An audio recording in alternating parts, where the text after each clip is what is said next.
Hi, second grade students. I know you've been studying about writing, so I found this great book for you called If You Were a Writer. And it's written by Joan Lowry Nixon and illustrated by Bruce Deegan. Malia's mother was a writer. Sometimes she sat at her typewriter and her fingers bounced over the keys. There's a typewriter right there. We don't see a lot of those these days.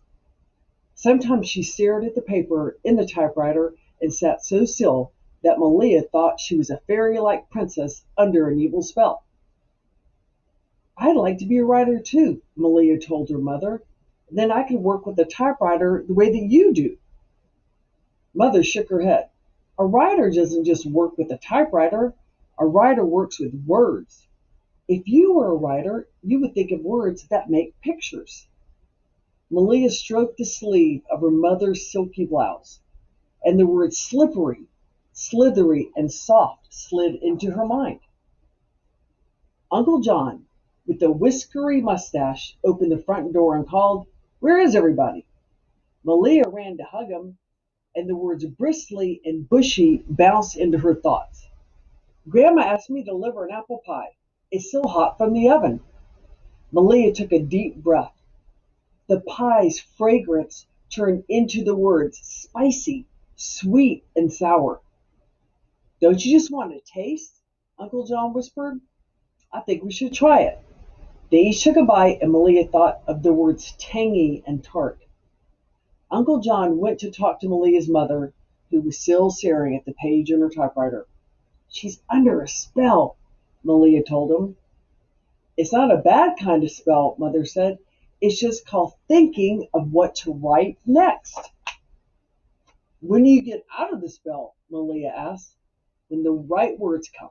"How do you know what they are?" "If you were a writer, you'd know," Mother said. "You'd feel them inside of you, and you would know they were right." Malia went outside. She climbed into the branches of the oak tree and watched afternoon melt into evening and tried to feel the words. She saw a flash of gold streak through an orange sunset, and she murmured, "Glittery and glowing." Soon the early evening stars winked through the deep blue sky, and the words she whispered were sparkling, silvery, shining in shimmer. And the next day, Malia woke as the morning exploded into sunlight. She felt warm and cozy as she found the words bright and brilliant and blazing, and knew they were the right ones. At breakfast, Malia poured glasses of milk for her little sisters Nikki and Veronica, and for herself. She took the cereal box away from Nikki, who was still reading the back of it, and dumped some flakes into a bowl. "Would you like an egg?" Mother asked. Malia gave the cereal back to Nikki, who continued to read it. "No thanks," Malia said. She didn't want to have to think about how to eat eggs. She wanted to think about being a writer instead. "Mom, how does a writer tell what has happened in a story?" Mother took a dirty sock and tennis shoe from her chair and dropped them on the floor.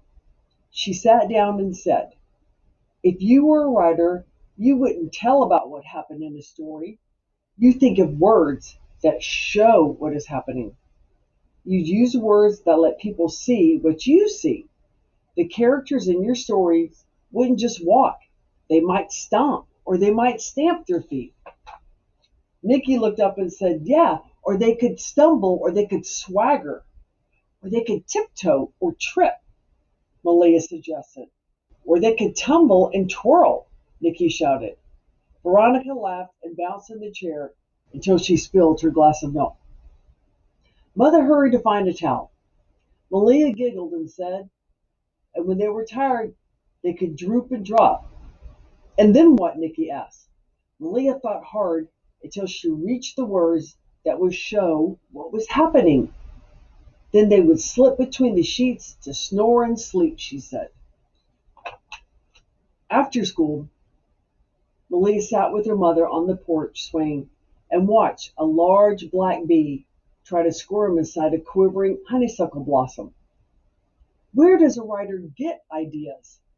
Malia asked. "If you were a writer, You would search for ideas, Mother said. Ideas are everywhere. The more you look for ideas, the more ideas you'll find. Is the idea the story? No, the idea is the beginning of the story. If you were a writer, you would let ideas bounce in your brain while you watch them grow and turn them over to see the other sides and poke them and push them and pinch off parts of them and make them go the way you wanted them to go. A dog dashed past him, racing down the street. A boy chased the dog, shouting, "Come back! Come back!" Maybe the dog and the boy could turn it into an idea, Mother said. Ask yourself, what if? What if what? Malia wondered. What if a diamond necklace has caught on the dog's collar? What if the necklace has been stolen by a pirate? What if the boy is really a detective in disguise? What would happen then?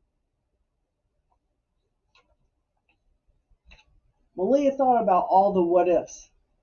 I'm going to have a peanut butter and honey sandwich, Mother said. Would you like one too? Malia followed her mother into the kitchen. Mother poked her head into the kitchen cupboard and said, That's strange. I just bought a large jar of honey, but I can't find it anywhere. Malia thought about the missing jar of honey. She asked, What if we were all in the backyard and a bear squeezed into the house through the front window? What if the bear were under the dining room table eating the honey? But none of us knew he was there until we sat down for dinner. What would happen then? We'd still need some honey, but we'd have a good idea for a story, Mother answered. Mother gave Malia half a peanut butter and strawberry jam sandwich. Malia took a big bite of the sandwich and asked, with her mouth full, How do you start a story? Mother licked jam from her thumb. If you were a writer, you'd start your stories with something interesting, so people would want to know what happened next. Malia finished her sandwich, wiped her hands on her jeans, and began looking for Veronica. She found her in her jeans and began in the bedroom closet, putting her shoes on the wrong feet. I'll tell you a story, Malia said. Not now, said Veronica. I want to go outside and play. A little black dog dashed down the street and ran into an alley, Malia said. He huddled against the wall and whimpered. A monster from outer space was after him, and the poor little dog didn't know what to do. What dog? Veronica asked. What monster? Tell me.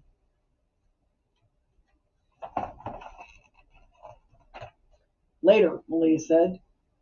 She looked in the den for Nikki. She was lying on her stomach, putting together a jigsaw puzzle. Would you like to hear a story about a bear? She asked. No, Nikki said. I'm busy. Malia perched on the arm of the sofa. A hungry bear came out of a forest and across a clearing to a house. He shoved and pushed his way through an open window, and no one who lived in the house knew a dangerous bear was prowling through the kitchen. Nikki looked up. A real bear? Whose house? What happened? Tell me.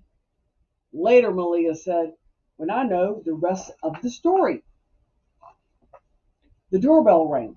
Malia ran to answer it. So did her mother. A delivery man stood there. He held a box in his hands. Sign here, he said. Mother signed, took the box, and thanked him before she shut the door. My books, she cried. They're here. The first copies of my own book. She sat on the floor in the hallway and tore open the top of the box. She lifted out one of the books and smiled at it and looked through it and hugged it and then handed it to Malia. Malia liked the picture on the jacket of the book. She liked to see her mother's name on the cover. How does an idea turn into a whole story, she said. If you were a writer, you'd invent an imaginary character who fit into your idea, Mother said. Like a boy who helped a little black dog escape from a monster from outer space? Or a girl who saved your family from a bear, Malia asked. Exactly. You give this person a problem to solve and maybe friends to help solve the problem. You think of exciting or funny or maybe even scary things that would happen to the person in your story. If you were a writer while you ate your cereal and you walked to school and you kicked at leaves and jumped in puddles and flopped on the grass and lay in bed at night waiting for sleep, you would let the story mix and grow with the words in your mind. Together they'd zing and zap and explode into sentences you taste and feel and hear, and then you know it was time to write down the story so it would never be lost. If you were a writer, the stories you wrote might make people laugh, shiver, maybe even cry. They'd be your stories. They belong to you because they'd be part of you. And I could decide what to do with them, Malia said. That's right, Mother said. You could hug them to yourself like a warm secret, or you could share them with the whole world if you were a writer. Mother pulled a small pad of paper and pencil out of her shirt pocket.